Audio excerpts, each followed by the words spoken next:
up, Taiwan? I'm Joyce Tseng with news from here in Taiwan and around the world.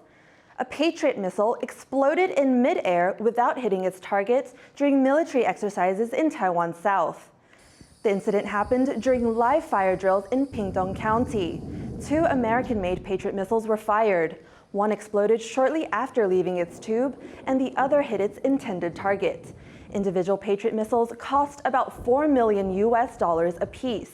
Taiwan's military says it checks the systems once every 2 years, but has never had a malfunction like this. They plan to investigate the incident. The Defense Ministry says it's seen no sign of large-scale drills by China's military in response to Vice President Ching-te's transit through New York on his way to Paraguay. But Beijing has condemned Li's trip, calling him a troublemaker. To find out more about what China might do next, Leslie Liao spoke to Patrick, the Asia-Pacific Security Chair of the Hudson Institute. With Vice President Ching-te halfway through his trip, what can we expect in terms of a response from China? Even though this is a routine visit, and even though the visit only includes, say, members of Congress and members of the business community and civil society, Beijing is still likely to demonstrate through military drills and other means of propaganda a very sharp cost imposition on Taiwan to try to demonstrate that trying to reach out incurs a heavy cost with China, and to try to show that Beijing is more serious about unification with the mainland than Taiwan supporters are about preventing a forceful unification. The way to do that, they think, is by conducting very aggressive military drills, air sorties, naval sorties, missile launches, and I expect to see a fair share of those in this month of August. We've seen President Tsai Ing-wen meet with U.S. House speakers on both Taiwanese and U.S. soil, but this time it's the Vice President making the trip, and there's been no news of any high-profile meetings. Does that change the way China views these stopovers in the U.S.?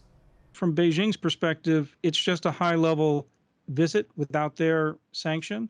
Their mind seems to be made up. They're calling Vice President Lai a troublemaker. So their mind is made up about the DPP, and that's a very distressing signal, frankly, that Beijing doesn't have an open mind about the pragmatic leadership of a government, but rather predetermines, based on their own view of an individual, how that government will run. Is there anything else that might amplify China's response to this trip? If you look at the National Defense Authorization Act that has passed both the Senate and the House, you'll see a number of very pro-Taiwan recommendations and resolutions. Now, we'll see what passes at the end of this, but I think the congressional push for greater interoperability with Taiwan's forces, greater capacity building for those forces, including Taiwan's military forces and multilateral drills, I think all of those are signs that China is watching very closely and will want to preempt and react very harshly to. And I do expect there to be some members of Congress who, either in New York and or San Francisco, belatedly are seen as having met with Vice President Lai. So just because there's no Speaker of the House necessarily involved in this trip, I think the China intent here will be to saber rattle, to intimidate and demonstrate resolve. That was Patrick, Asia-Pacific Security Chair at the Hudson Institute, speaking to our reporter Leslie Liao. Defense analysts are divided over how Taiwan's military should respond to Chinese incursions.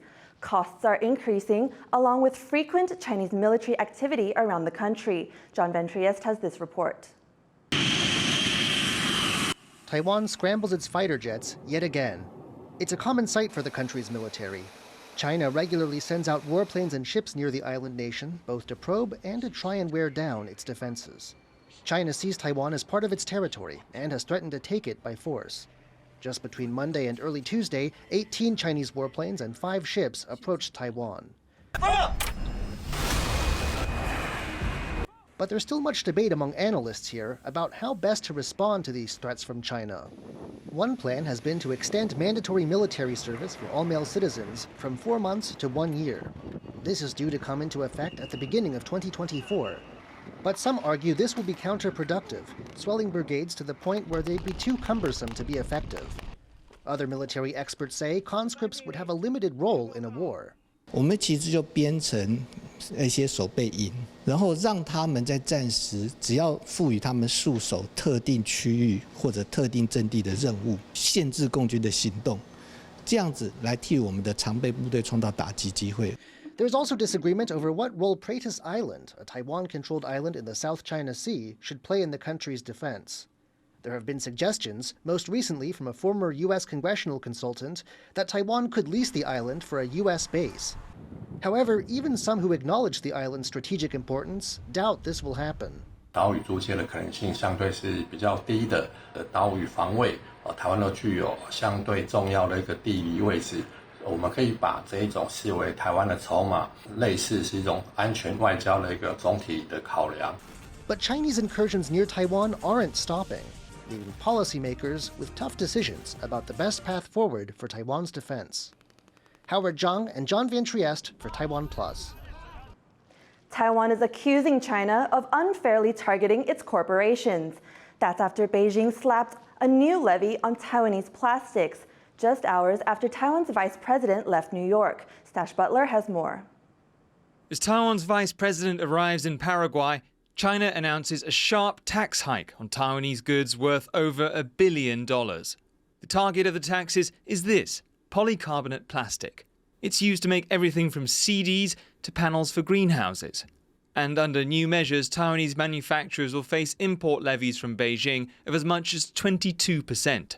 China says they're dumping the product in its market using unfairly low prices.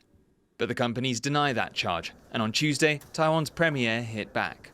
那中国这样的做法，实际上无助于两岸之间贸易的正常往来，而且呢，也对台湾的业者相当的不公平。 More than anything, it's the timing of the decision that's caused many to question Beijing's motives. China's been investigating Taiwan's polycarbonate since November, but it announced the new levy on Monday, shortly after Taiwan's vice president had a stopover in New York, a move that angered China, which claims Taiwan as its own. The new tax duties target one of Taiwan's biggest industries. Last year, Taiwan exported $1.1 billion worth of polycarbonates, and almost 80% of that went to China, by far the biggest market. Analysts say some companies may try and go around the barriers by selling to China through subsidiaries in Southeast Asia. 它可以透过它的内部的这个跨国企业的经营的调动，它从越南或东南亚的其他市场把这个塑化原料卖到 PC 的这个塑化卖到中国去的话，那它就不会被课征反倾销税。But firms are still expecting to take a hit.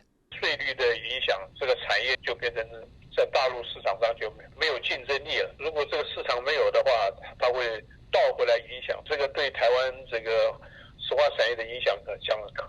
Plastics are just the latest product to face trouble in being exported to China, following restrictions on fruit, fish, and Taiwanese beer.